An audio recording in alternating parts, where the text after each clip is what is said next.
Hello and welcome back to another episode of the North America Gaelic Games podcast. I'm your host, Gareth McAlinden, along with Limerick's finest, Connor Green. We are extremely excited about this episode. We have a very special guest tuning in at 4 or 5 o'clock in the morning, somewhere in the arsehole of nowhere.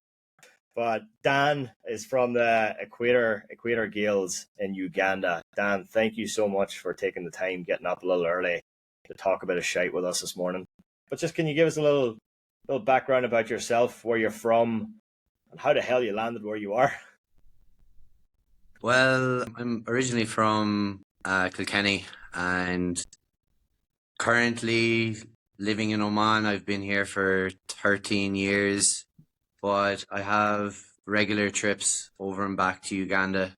And the Uganda journey started back in 2008 when I was studying at the fine old University of Limerick, and an opportunity presented itself where we were able to travel abroad with our co-op work placement. So there was a Ugandan student in the university at the time, and he had come from a small village on the banks of Lake Victoria at the source of the Nile. And I thought to myself, this is an opportunity I can't give up or let pass. And my grandmother had been working in Kenya for years.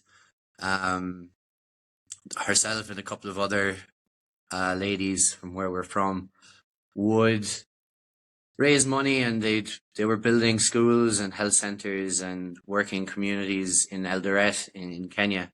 So I said, now this is my opportunity to do something similar. It'd be part of my university journey, I guess. And then that's when Uganda came about. Tell us a bit about what inspired you to start the club there, the Equator Gaels. I was sitting with another Irish guy last Easter, and we were just chatting to ourselves, and we were just, because I had tried to do it back in 2008, and I had the idea of doing it in 2008, but because I didn't see life in Uganda after that trip, because I thought to myself, okay, I'll go back to university and things will fizzle out. But then as time went by in Uganda, I just thought to myself, okay, I feel like I'm going to be back in Uganda. And I've had now nearly 30 trips to Uganda since 2008. And last Easter, we were just sitting down, myself and John. So John is from Galway, and John is the creator of Irish Dancing Uganda. So he's been on the Late Late Show, the girls and boys that he works with. We're in the video for the St. Patrick's Day Late Late Show episode. So and since then, kind of Irish dancing and Equator Gaels have kind of grown. And we're just talking to ourselves, and we're like, what better way of creating extracurricular programs in Uganda than embracing Irish culture and embracing Gaelic games, embracing Irish dancing. And funny story, we've started making bowrons in Uganda, because obviously they have heritage of they have a heritage of making really, really good drums. And I went to a drum maker and I was like, is it possible for you to take that drum, cut the top off it, put a support bar in the middle of it, and create like a really cool design around the side of it? And because growing up, playing Irish music, and dabbling in the bowron myself, I was like, okay, so this is what we're going to do.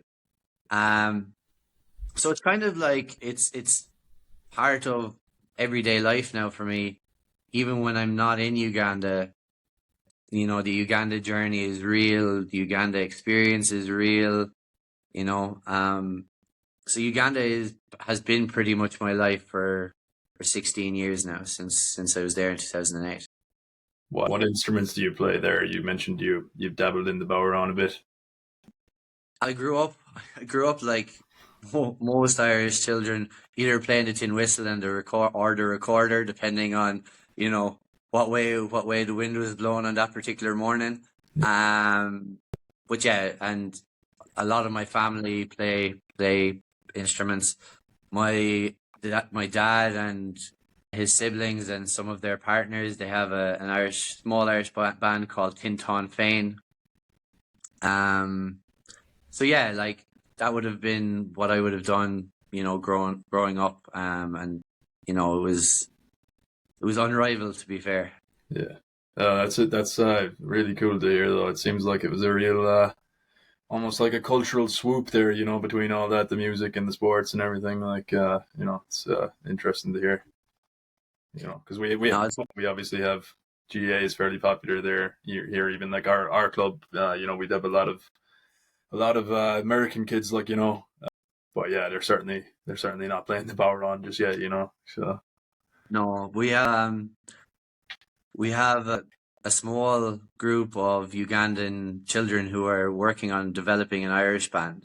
So the idea is that if the Ugandan children create an Irish band and we have Irish dancers, it's going to create an absolute spectacle when it comes to GAA tournaments and being able to offer, entertainment with Ugandans being the headline without it being like a tape or a CD or whatever it may be, but being able to create the ultimate Irish experience in Uganda.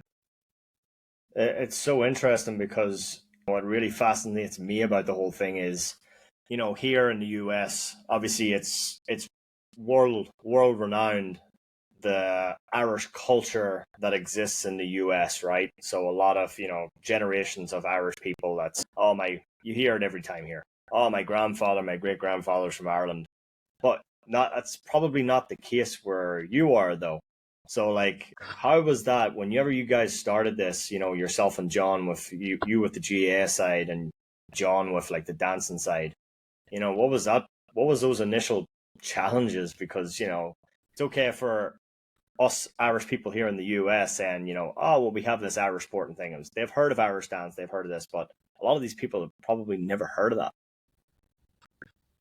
To be honest, Gaelic football is a lot more embraced than hurling and camogie, just because of the skill set that they have. They're very good when it comes to catching a high ball. They're very good when it comes to running, and obviously the modern game of football is pretty much running and hand passing.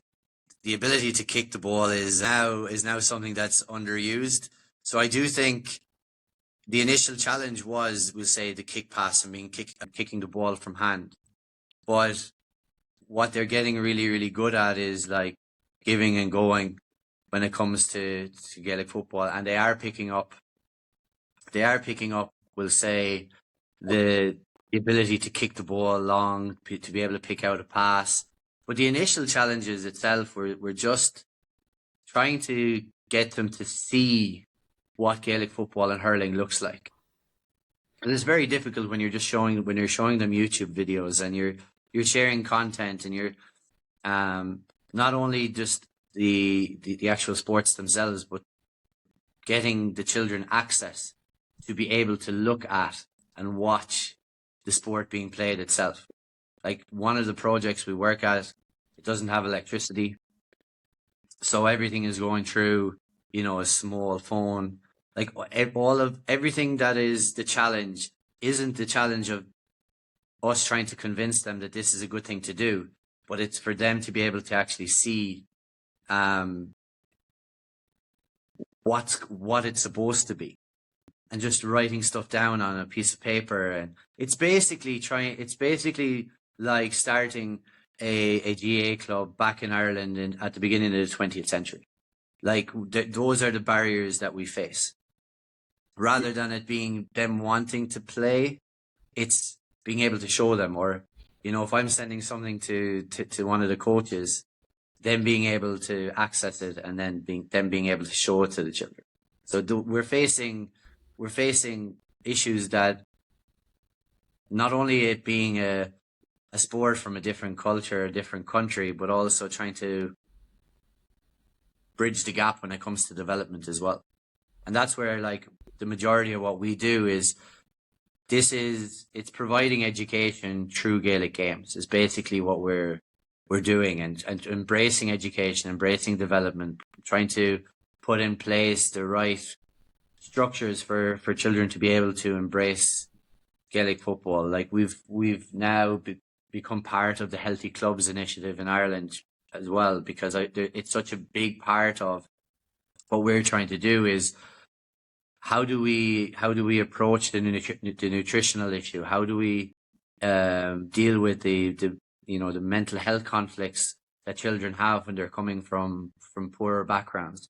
So these are all of the things that we're trying to address, because these are the issues that we face, and this is how Gaelic games and how the village mindset that I'm trying to embrace, like the community where the club becomes part of the community. Like we're starting to work with local rugby teams as well, because that's where a lot of the children would be, and that's where we have access to pitches.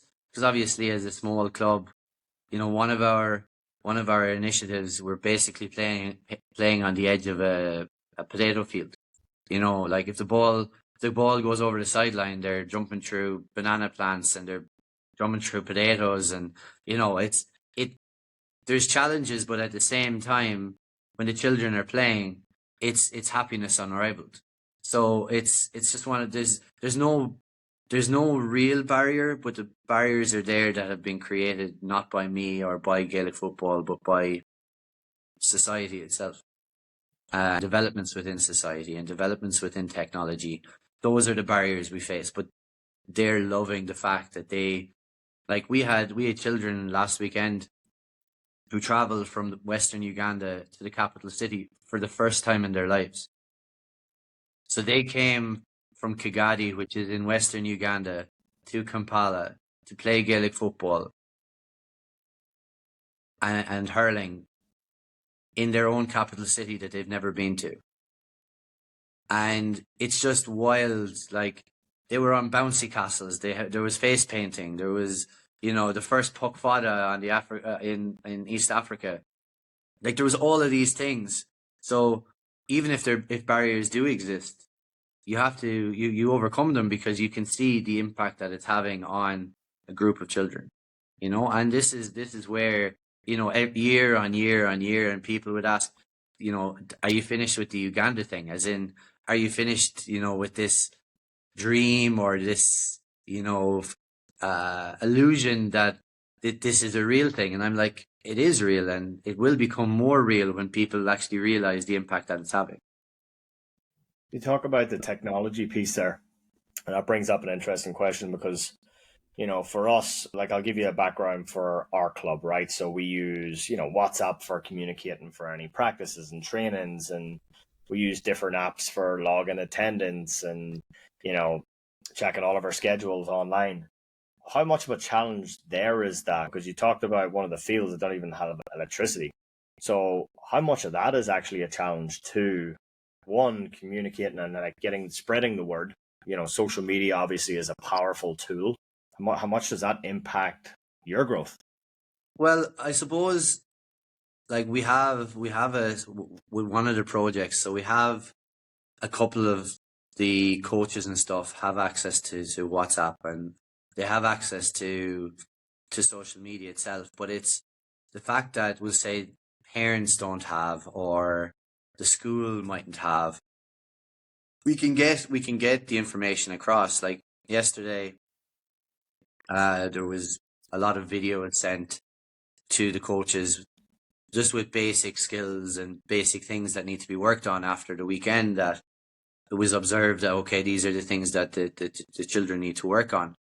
But then for the coach to be able to get that across to the children is the challenge, because if you're at training and you're there and you're holding a phone and there's 30, 40, 50 kids trying to look over your shoulder, trying to look at it, because in the school they're not going to have access to a medium of being able to get this information across.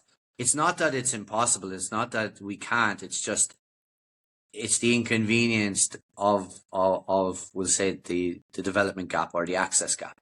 But as I said, But these are things that we're able to overcome because these are things that we want to overcome. Like there's no challenge, there's nothing impossible. It's only impossible till it's done. So it's one of those things that you just keep plugging away on, and you make it possible, and you can't expect it to happen very quickly. You know, it's one of those things that will happen and is happening, and it's just a little slower than, you know, possibly I would want it to be or like it to be, but it is growing exponentially.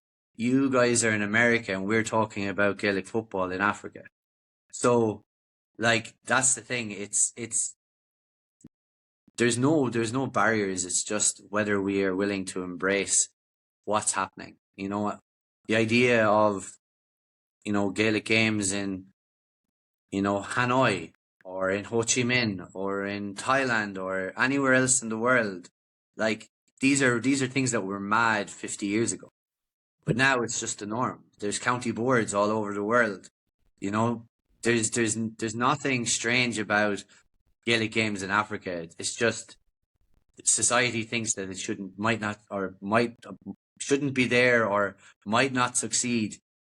But there's huge things in the pipeline that are going to become very, very prominent in the next 2 to 3 months, that even people in Ireland are just going to be like, what? How? You know, but we're working on things constantly, trying to make access or get access to things that will make the lives of children better, because really for me, Gaelic games is what is the medium, but the actual focus is the continuation of education, getting more children into school, making their school and home life, you know, blend better, so that, you know, they don't have to go back home straight after school, that they can come down to the pitch and play hurling football for an hour and a half, and have fun with their friends, doing something completely obscured originally to them, but now it's something that they've embraced, like it would be on the first day of under 6 training below in the local field in Ireland. It's amazing. Like, one boy will bring out the hurleys, one boy will bring out the helmets, one of the girls will grab the jerseys, another girl will have the bag of slitters. They put out their cones, you know, they do their skills, they play a little game at the end of it. You know, they hack the shins off each other and then laugh about it. You know, it's magic. It's magic, really. How has the growth been in the club there, Dan? You said it's possibly a little bit slower than you'd like, but you know that you haven't seemed to be getting good traction with the Gaelic football. You know, hurling and camogie a little bit slower. Can you talk to us a little bit about that? So at the moment we've close to 300 kids playing Gaelic games in Uganda.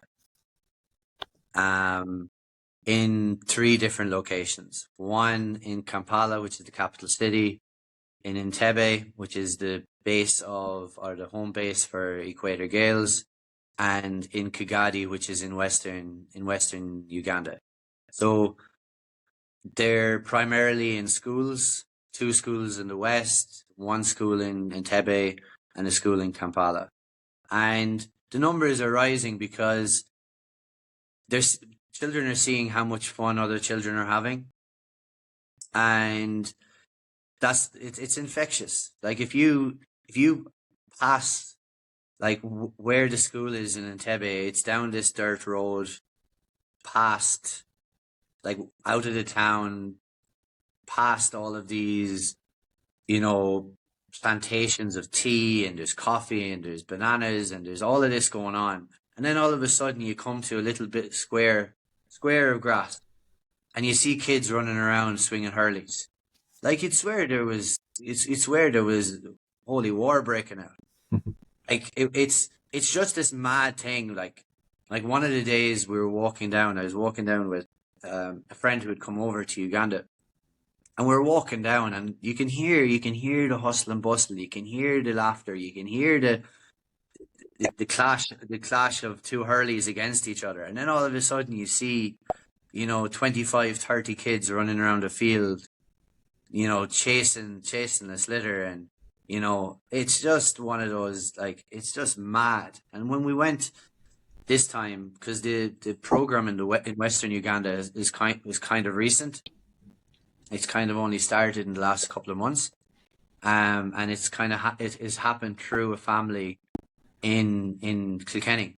So their uncle was out there years ago, and they were kind of like, wouldn't it be great to be able to bring Gaelic games to this? And now, if you think there's rural in Ireland, this is like craziness. There's no electricity.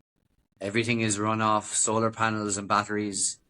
Even in the houses of the teachers and everything, there's no running. There's running water, but there's no like, yeah, the electricity is there as long as there's enough power in the battery. So it gets dark, you turn a light on, and at some stage, when do you go to bed? You go to bed when the electricity runs out. So yeah, the teams are growing. Like, we had from the West, we had 36 that came to the Sevens County Championship, as we're calling it. And then we had 34 from the school in Entebbe, and then we had 30. So we had over 100 children at the sevens tournament at the weekend. So yeah, there's no limit on how many children we want, and there's other schools that have shown interest in getting involved in the program. So the Equator Gaels itself is kind of more so like a collective than a team. So it's more so of an initiative than just a single team. Like, if we're playing a tournament like we were at the weekend, all of the children are from Equator Gaels. At the tournament at the weekend, they were all from Equator Gaels, but they represented 3-4 different locations. So that's kind of where we are with it, and we're hoping that other groups and other initiatives will, like, there was obviously the Uganda GAA. They kind of pioneered Gaelic games in Uganda, but we're using Gaelic games for the growth of education, for, you know, the breaking down of developmental barriers is pretty much what we're hoping to do and what we are doing. It sounds like the Equator Gaels are going to have some nasty enough teams there at the World Games probably in years to come, if I was to guess. So we're starting a World Games development squad in September. Not for the next World Games, for the one after that. So we're going to start with a group of 16 to 20-year-olds. Well, no restriction on age, but that's kind of like the primary age group. And we're going to be focusing on Gaelic football. And I think that if that group wants to and works hard, they're going to be very, very difficult to beat. They're going to be very difficult to outrun, to outwork. So it's going to be one of those things where you're going to have pure athletes traveling to the World Games. Like, there's fit and there's fit. You know, there is naturally fit, naturally strong versus gym strong and, you know, mucky pitch fit. So I hope that they embrace it as much as they've shown already. But as you said, it's a scary thought for whoever is playing against Equator Gaels at the World Games.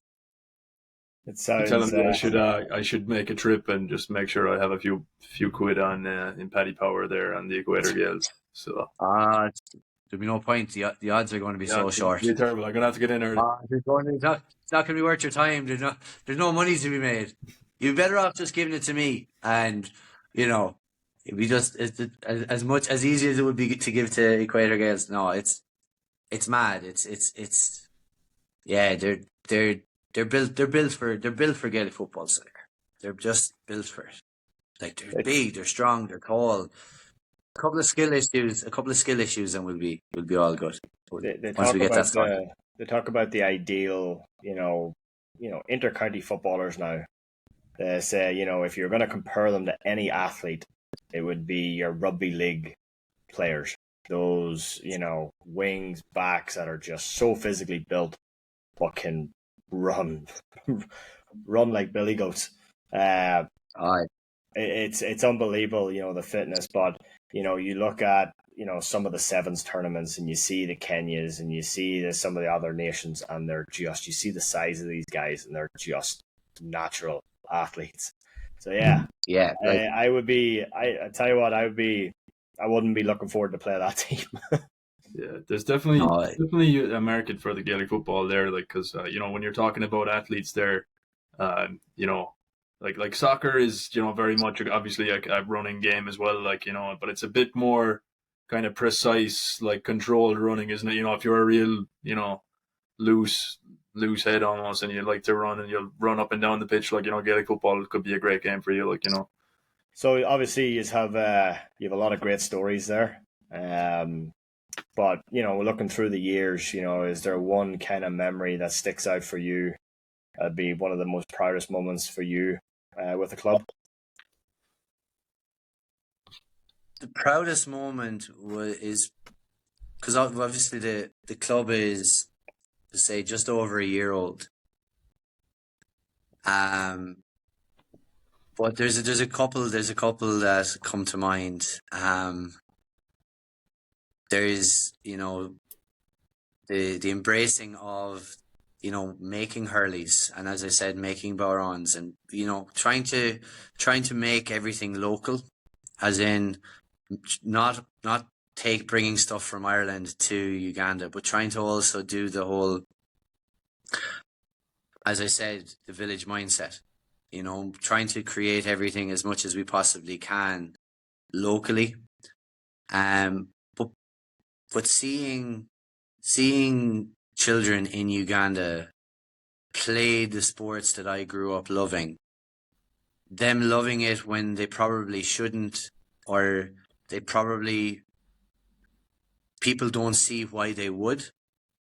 But at the end of the day, what was the most important thing when you were growing up? You went hurling training, you went football training, you went camogie training, and the day when you hand a jersey to a child and they feel part of something, that they feel part of a new family. So one of the first days we gave jerseys to the children, and them knowing that they're playing with those 6 other individuals or 800 individuals or 12 other individuals.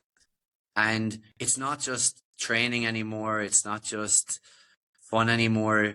They're going out with their 5, 6, 7, 8 friends to play against another group of people, where now you're now relying on all of those other people around them, and getting that jersey and them feeling part of something that's bigger than they thought. Because when the idea started and the children, we brought out hurleys and we brought out footballs, and they got them for the first time, that's a bit of a novelty. But the feeling that they have when they get the jersey and know that they're part of something that's that's theirs. Because at the end of the day, there's no teams without players. Clubs can exist, management can exist, but if the players don't have that feeling that they're representing something bigger than themselves, and people, not only are they representing themselves and their team, but they're representing their parishes, their counties, their countries, as the case may be now with the World Games, and whether it be Irish players abroad or teams of complete non-Irish heritage, it's the jersey that is the one thing that unites everything. So the first time giving a jersey to a Ugandan child to play a game of football, that's probably the biggest thing for me, was that the look that the child had when knowing that they were going to be part of a team playing something that they've never played before. And being able to do it with their friends is something that's is completely wild. I was actually gonna ask you, yeah, it's funny to compare it really, right? Because say a lot of clubs out here, like say our club, no, we just adult, established clubs. It's so hard in the US to. There's just so many other sports they could be doing, lacrosse, American football, some of these sports heavy schools as well. They'll do all of them, no, I'm just curious, how is it out in, how is like the school life for these kids? Like, are you like competing with other sports? I know you mentioned that you've worked with some of the local rugby clubs there. So, yeah, there is a lot of sport. There's football, there's basketball, there's netball. But I think what Gaelic Games brings is kind of, especially Gaelic football. As a Kilkenny man, I never thought that this would be the path I'd be going down. But what it is what it is. But it's all of the skills that they have and the attributes that they have kind of make Gaelic football the perfect sport for them, because it sets up like soccer. You have a goal and you play forward. You have a little bit of physicality that comes with rugby, and Uganda is one of those emerging rugby nations, especially when it comes to sevens, like you said about Kenya, because of their physical attributes that they have. But being able to create, like, it's almost a hybrid of multiple different sports, and because they're sports that the children would have already been playing when they were in primary school, because the majority of the children that we work with are between the ages of 6 and 12, 6 and 13. So we still haven't had an adult team or adults embracing it. But because this year I'm leaving my job in the Middle East, and I'm going to be more involved in Uganda, and it would be my hope that when I'm there that I'd be able to have, if I could get 15 or 20 adults, whether they be local, whether they be from anywhere around the world, and being able to have some form of adult team, because even if it was only a social thing like a Monday night kick around initially, but being able to bring this wonderful culture and it's not this, like a lot of people said to me initially when I was doing this, Daniel, is this not a little bit colonial? And I was like, no, I'm not forcing this upon anybody. I'm just showing people the value that people working together, like if there's something to be built or something to be grown, what better way of doing it than embracing what is within us, rather than, this isn't created. I didn't create Irish culture. All I'm doing is trying to embrace Irish culture in a country where, life isn't always easy. Life isn't always straightforward, but being able to bring the idea that you have people around you that can make life better for you without forcing anything upon them. And that's where all of this comes from. And this is why, you guys reaching out and people from across the world reaching out, and how can we get involved and how can we help? This is all coming from a place of love and people understanding that this is what has created what it is, what Gaelic Games is it's not just a sport, it's a mindset. It's not just a sport, it's what brings people together. As you said, in the US, there's teams across the United States, and they all have their own communities. They all are embracing local communities, whether it be events, whether it be day-to-day life, your work environment, your social life. It's all coming. If it's not directly linked to Gaelic Games itself, the conversation will lead there, and it'll lead back to your day-to-day life. If your car breaks down, if you're having a cookout, or if you're having a barbecue, these are all social events, and we're social beings. So what is more compatible to development than the idea of community, and what is the core of all community is Gaelic games. So this is kind of where it all comes from, you know. Dan, what advice would you give clubs, maybe here in the US or maybe, really anywhere? It doesn't really have to be here in the US, but what advice would you give them? Because obviously you've built something special there. You've got, over 300 kids, which is absolutely phenomenal. What advice would you give to, clubs, individuals, groups of people, maybe about to take that first step, thinking of going into bringing in the youth program? What were the biggest things that maybe helped you along them lines that would possibly help them with that growth? Build it and they'll come. Because if you think too much about it and you think about, is it going to work? Why can it work? Why can't it work? You create it and people will embrace it because they'll see the value that it brings. It's not only from the physical health perspective, we'll say, when it comes to children. It's the social aspect, it's the growth aspect, it's the possibility aspect. Can you imagine in 5, 6, 7 years that I travel with a group of 25, 30 Ugandans from, the depths of Africa, as people will see it, and imagine bringing them to the World Games, and imagine them beating, teams that have been playing it all their lives, playing after, around the World Games, going and visiting clubs. Can you imagine a group of 24-year-old Ugandans go and play a senior club team in a prominent county and beat them? Like, why can't that happen? I don't see any reason why it can't.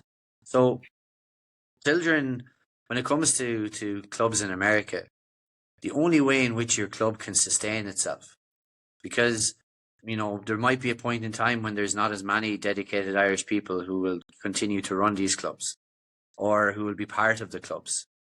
And obviously, some clubs are more American orientated than others. Some are completely Irish orientated. I can imagine. I don't know, but if the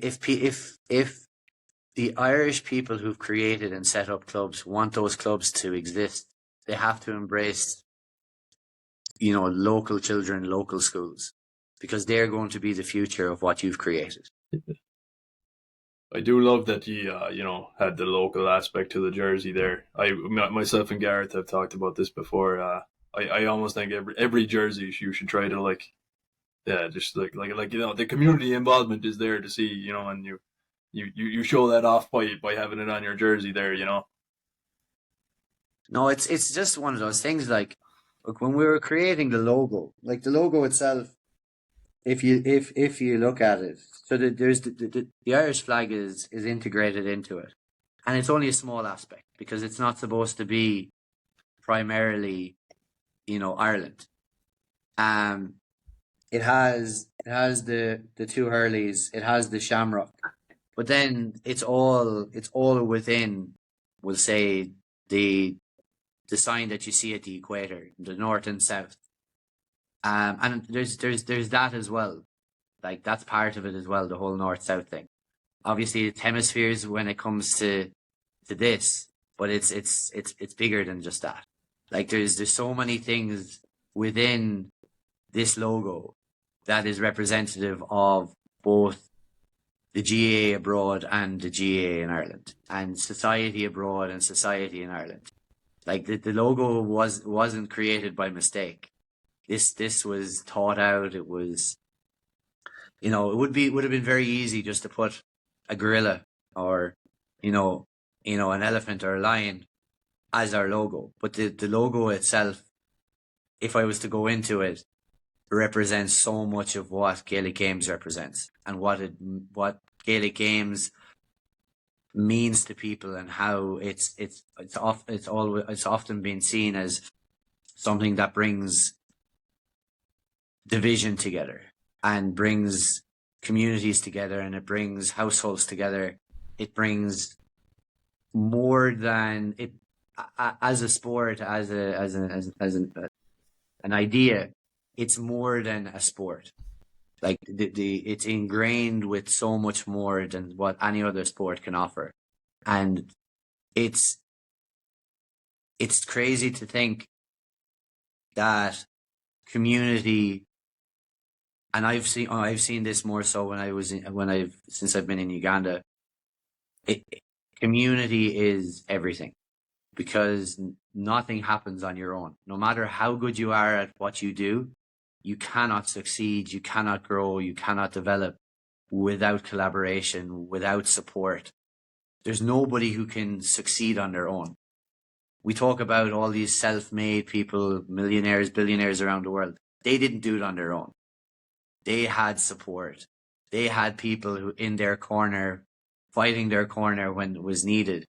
So this is one of the things that Gaelic Games in Uganda is able to offer. It's able to offer a support system for children who are coming from difficult backgrounds to be able to make, even for an hour, 4 times a week, but make that the time that they're happiest.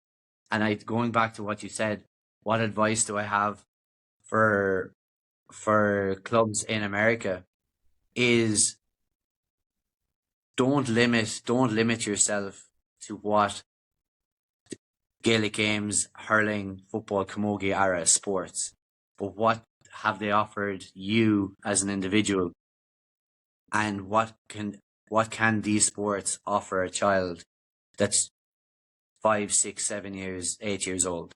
It offers you friendship. It offers you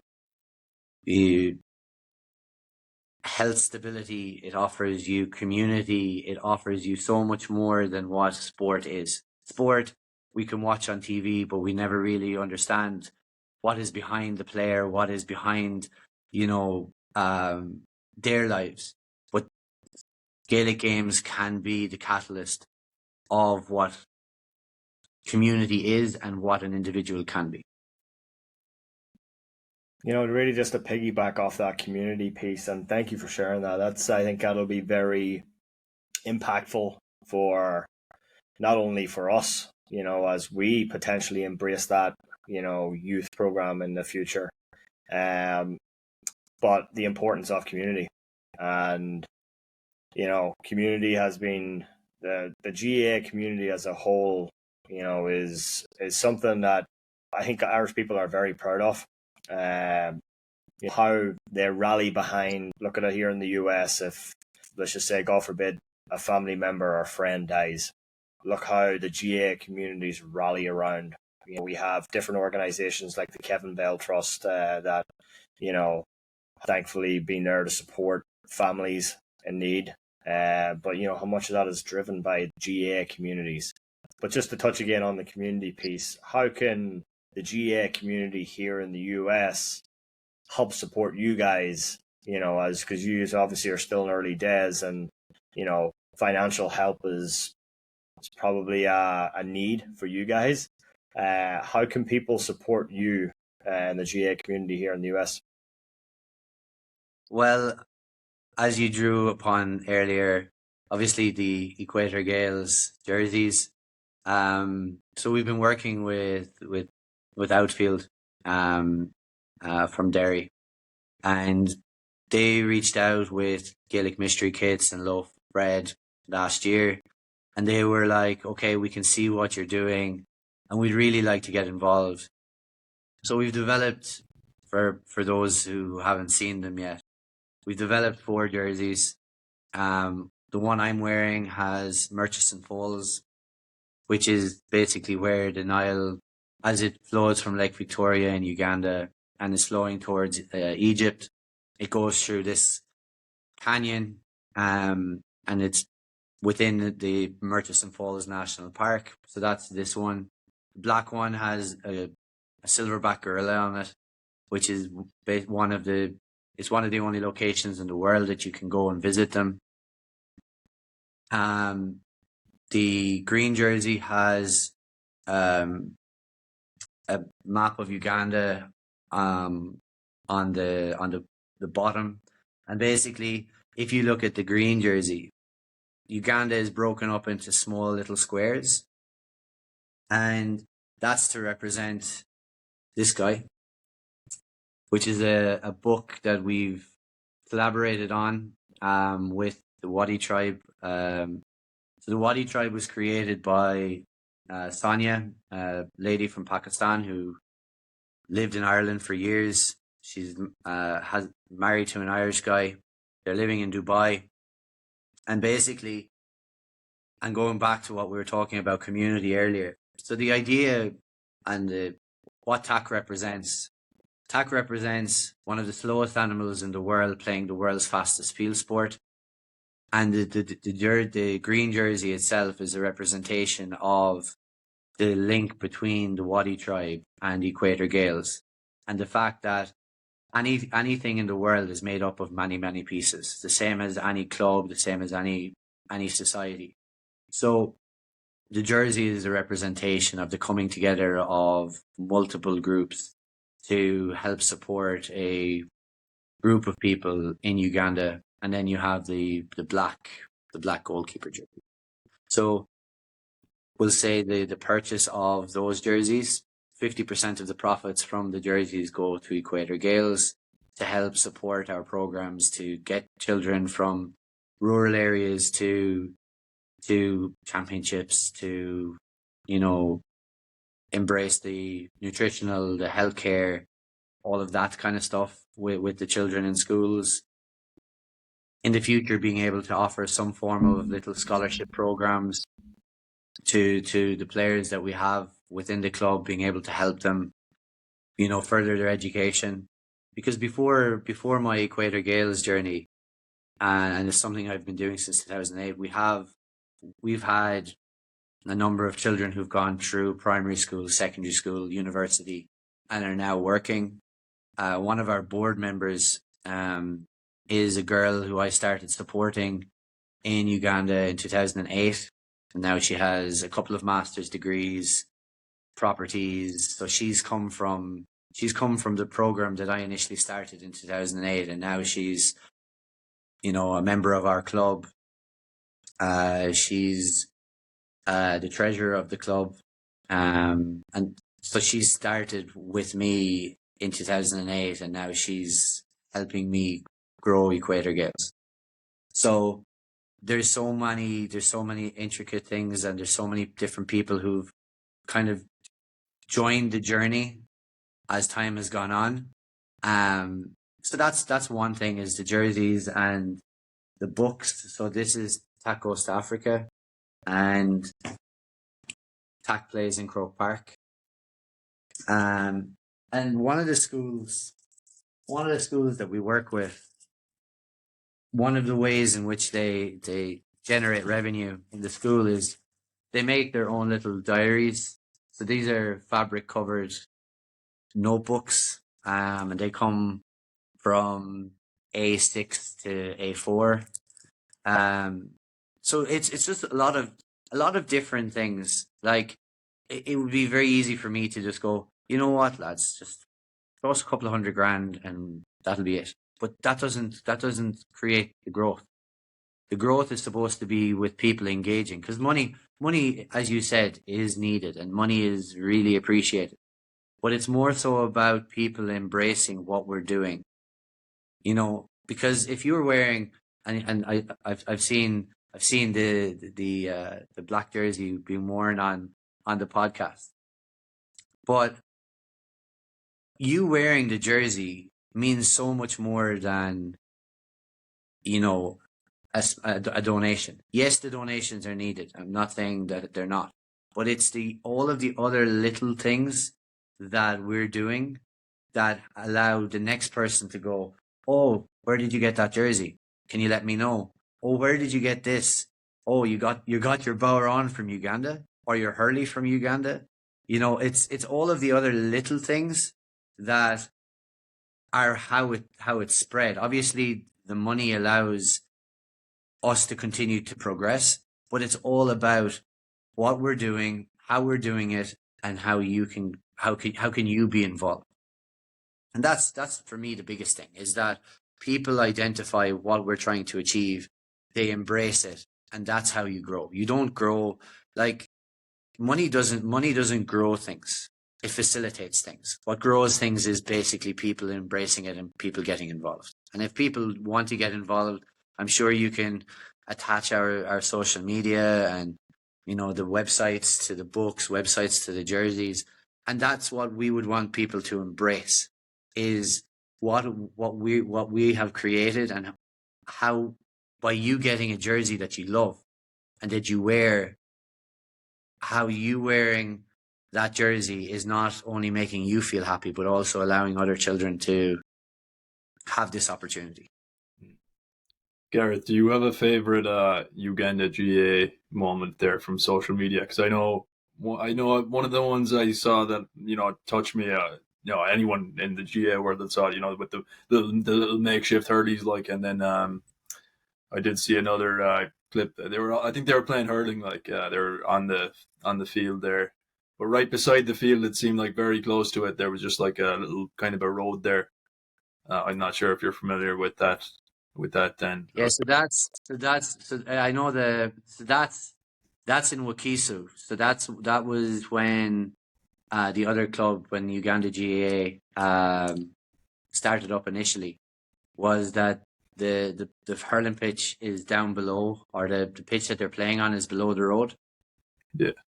And there's just people going about their day, you know, as if nothing's going on. And then there's, you know, 10 or 15 Ugandan children just, you know, pucking ball. But it's like every single day that the children are engaging in hurling and football is another distinct memory, because it's just, I don't know if it's one of those things that shouldn't happen or people said it couldn't happen. It's just every single day you see something, just like you said, with, you know, people going about their day and there's children there playing hurling. But it's just one of those things where it's unimaginable that it could have, you know, become what it has come, and it is, you know, slowly becoming. But the memories, and like any person who's come out from Ireland, or people from other parts of the world who've been to Equator Gaels trainings, or, you know, having the Irish ambassador, you know, being part of a puck fada at a under 12s hurling match in Uganda, is it a thing of dreams or is it pure madness? Bit of both.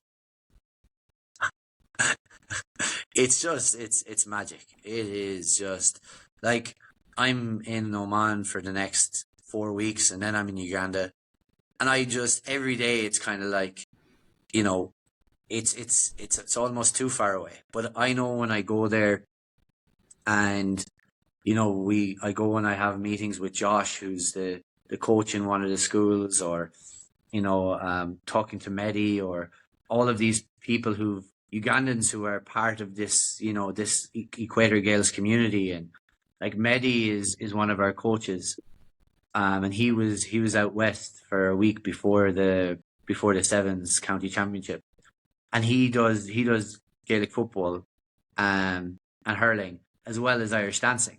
So, like, you know, we have, like, he's a dancer by trade, but he's a sportsman by love of sport.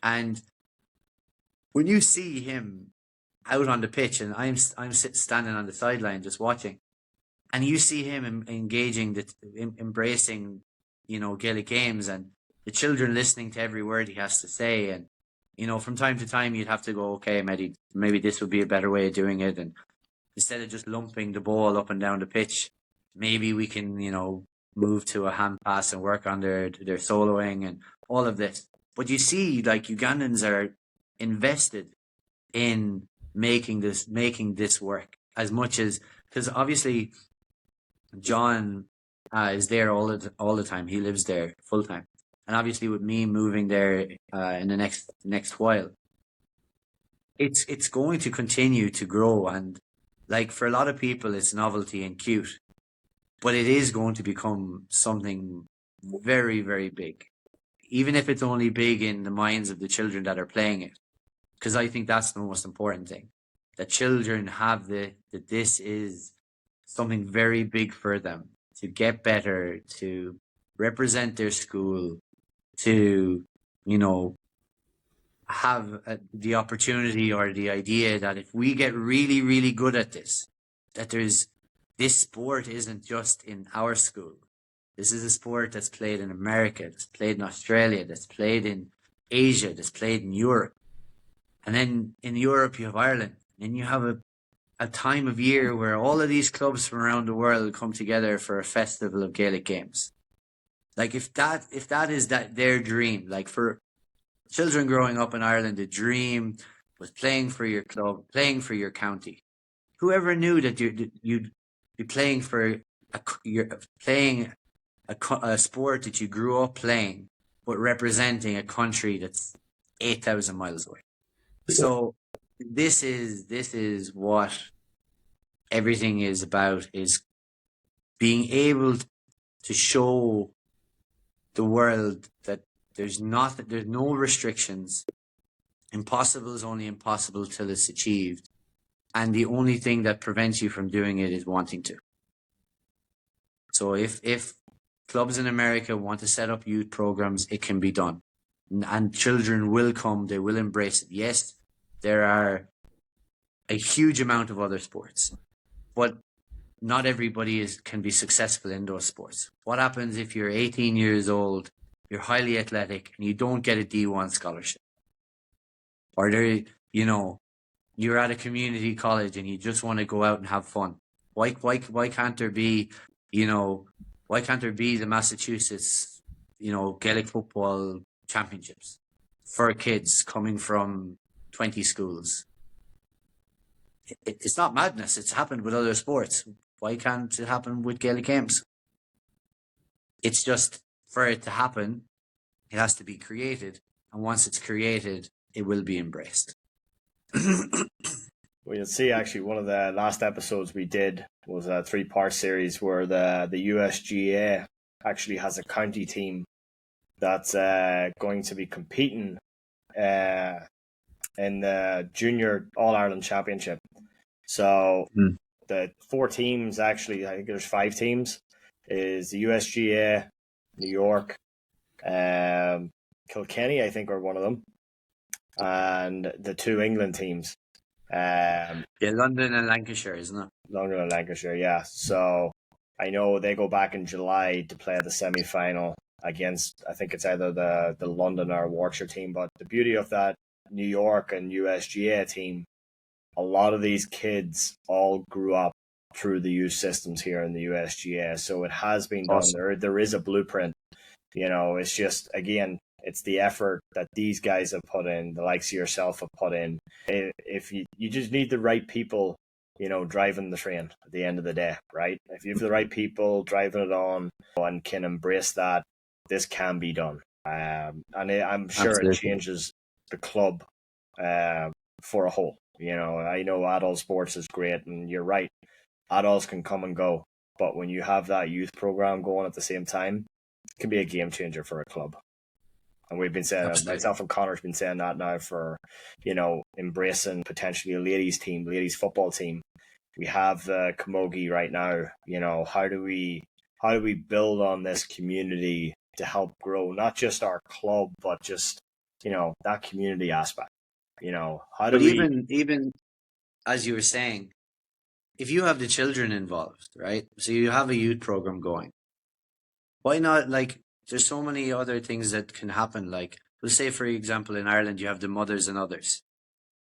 It's a great outlet for mothers who might not like the gym because they don't like going on their own. They want a social aspect and they want maybe a fitness aspect.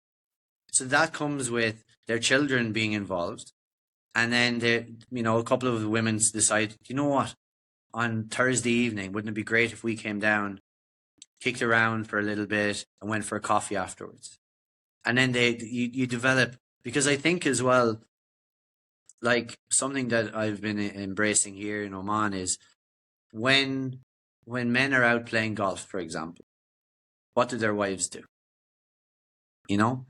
Same thing when when children are out playing sport, or when their husbands are doing something, isn't the mothers and others thing a great thing, where women who might have played when they were younger can still go back and still have that social aspect, and be a little bit crazy within the Gaelic game space.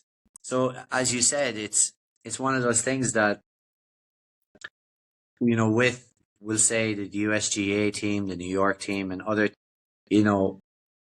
other clubs, it's another pathway into people being part of the GAA and being part of something bigger, whatever level you're at. And that's the wonderful thing. If you're a small club, you might be playing in a Ryan C or Division 3 or whatever, but you're still doing the exact same thing. Maybe not to the same standard, but you're still doing the same thing. You're going out with 14 of your friends, playing against the neighbouring parish where there's been rivalry for years. But at the end of the day, very, very few times will you ever see anything from the football field or the hurling field leave the field. Because you'll be down the pub at the end of the night, because you come from, there's a local village that, 2 parishes work off, and you're going to be down there on a Saturday night, and it's going to be as if there was no game played, or you didn't poke the head off a lad. And that's the thing. It's like the Gaelic games is the ultimate representation of what sport should be.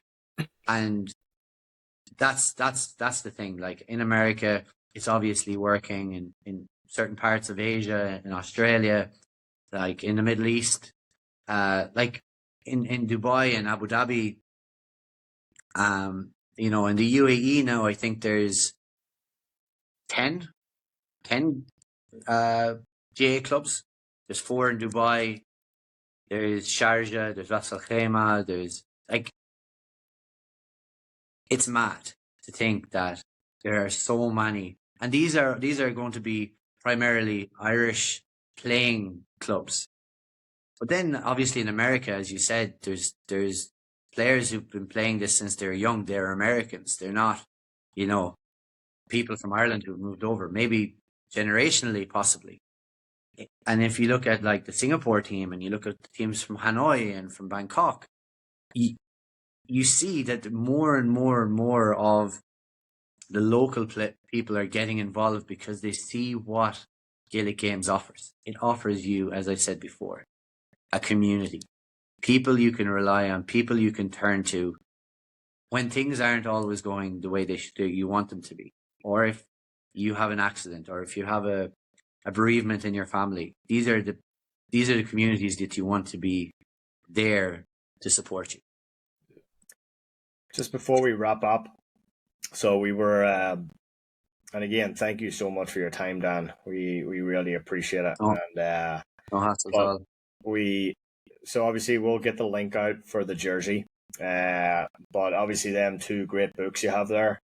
How can people purchase them as well? I'll send you the link to the website. So it's created by an edutainment company, basically, and they've created, so all of the characters in their books, they all have emotional intelligence deficiencies. So it's an educational book. So it's like the paper is special paper. The wording, the text for those who might have intellectual or emotional deficiencies. They're books that are created not only with the story of, for example, in Tack Goes to Croke Park, his emotional deficiency is fear, because he's a turtle playing hurling. And all of the characters in the book and in the book series have their own emotional deficiencies. So they're more than just books. They offer something to everybody, whether it be an adult reading to their child, whether it be the child just looking at the pictures. There's songs. Remember Top Trumps when you're growing up, and you'd have like strength 5, and the other lad would have strength 4, and so there's at the back of the Tacos Africa, there's a small thing where all of the characters have their own like strength, speed, etc., etc. So like within the books themselves, there's a huge amount going on. By the way, after watching Connor's motions there with the boron, he might have played it a bit. I want to see a championship at the end of the year, and Connor up on the stage with the Uganda boron baiting out the tunes. Hey, Oh so, God, See, I was brutal at all instruments now, but did go to one Flacchiol before and got highly recommended for the Bowron. Fourth, like, but there was only 5 of us in there, so, but hey, not about like it's mad. I'll send you on some of the like the media stuff, like the Bowron, like the Bowrons are beautiful that this guy has created.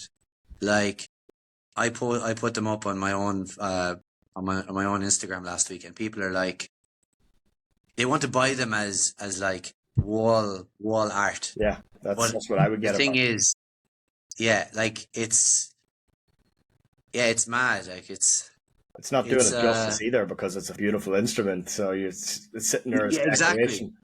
Yeah, yeah, it's and even like we'll say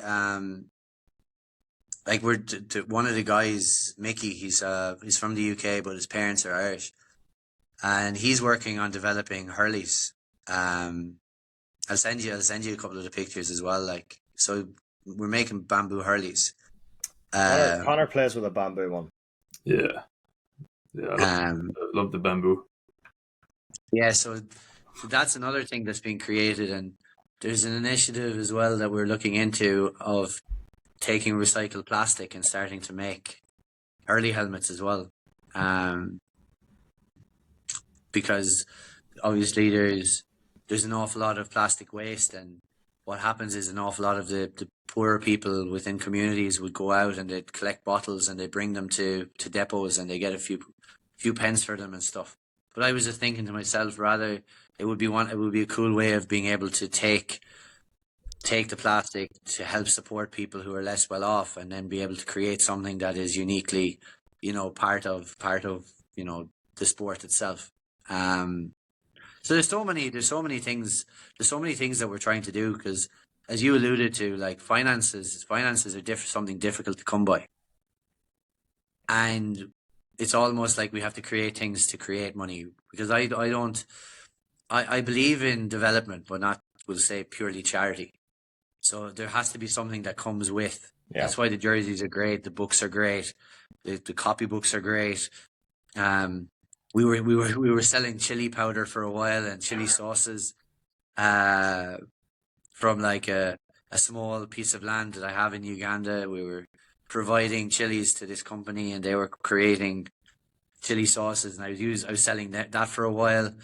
Like I would have probably sold the socks off my mother's feet at one stage to try and get this up and running. Like, you sound like you're the ultimate entrepreneur.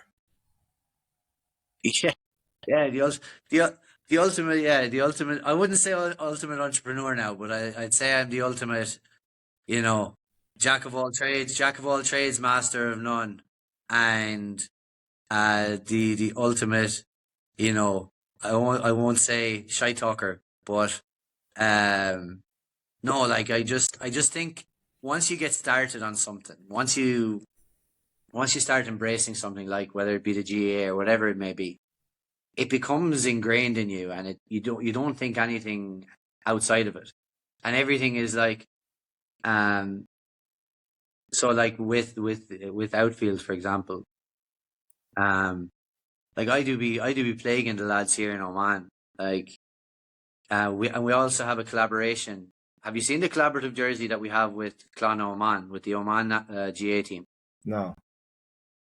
So if you go onto the outfield website, it's a purely blacked out, pure blacked out jersey, blacked out half zip, blacked out shorts, like it's just full blacked out. The crest is blacked out. The whole thing is black, and we'll call it silver. If you go to the outfield clothing website, you see it, yeah. And the same with Jonathan in Portland. people like that are like that's how this happens. It doesn't happen by accident. It's people engaging, people embracing. And when I saw like more than one person sent me the thing or the video from last week when you were wearing the Equator Gaels jersey, and I swear, like when there was a tear in my eye, it was just like this random person. Like, you can't help you're from Limerick, but like this random person is wearing a jersey that was created for a club in Uganda, and you're in America. It's just it just, if you think too long and hard about it, it makes no sense. By the way, just to go back to, I think I have something here talking about like grafting, and ever watch Only Fools and Horses? I've been called out by time to time. Only Fools and Hurling. So fucking the Kilkenny fucking Del Boy, huh? Well, sure, look. You'll have the fucking farmers market or the flea market in Dublin with the hurls, the jerseys, the lot of them selling the whole fucking lot. You laugh about it, but you're not too far away. I'm you know what? I'm half serious at the same time. No, it's literally it's anything that helps. Like we do actually what I must reach out to a lot of the clubs in the States is that we work with local artists, and they make wristbands, personalizable wristbands that you can open and close them and whatever you can put whatever colors you want on them and whatever text you want, up to 14 letters. So I must reach out, because that's what we used initially before there was jerseys, before there was anything else. That's how we supported what we do in Uganda, was orders from clubs, orders from companies, etc. So I must send over some samples and stuff, because what I'm thinking of doing is also including one of those wristbands, an Equator Gaels wristband, with the jerseys when they're coming from outfield as well. So it's using what's available in Uganda to me to be able to, create something that's distinctively Irish, like the Bowrons, like Hurleys, like anything, whatever it takes to make all of this work, But I think that's a good place to wrap it up. And Dan, really appreciate you taking the time, and wish you all the best. And we'll have some more information up about where to purchase the jersey, where do we get purchase the book. I'm actually going to talk to you separately about that, because I think there's definitely ways we can help with that. And I wish you and the Equator Gaels, the whole greater region of Uganda, that whole area, nothing but the success. And I hope to see us in a couple of years at the World Games, and I hope the fuck I'm not playing. Yeah. Thanks a lot for your time, man. It was nice meeting you. No, thank you. Thanks to the two of you, because obviously this is the only way that what we do happens. So thanks very much.